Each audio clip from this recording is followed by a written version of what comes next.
Golimar ataupun Gelimat. Sekali lagi Iskandar Ismail menjadi juara mingguan. Gegar Vaganza 12 minggu yang ke-8. Okey, jom.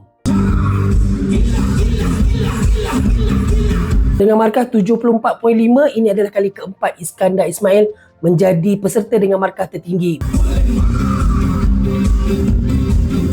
Ni memang something yang different daripada Iskandar Ismail.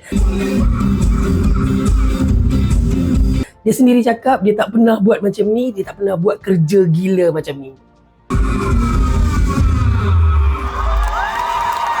Di tempat yang kedua, Mendua dengan markah 72.25%.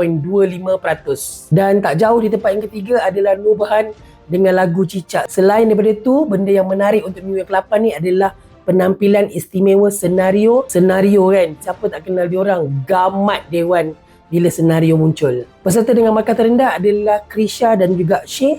Tapi minggu fanfare biasanya memang takkan ada penyingkiran. Tema untuk minggu yang ke-9 adalah lagu pilihan Vaganza's Let's Go.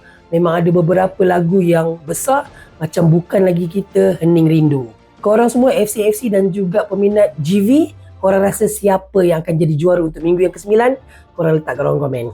Korang kena tengoklah sebab semua persembahan, drama-drama dia, pilihan lagu, pengacara, juri, penonton dekat GV ni, korang tahu kan? Memang sedap. Enjoy the show.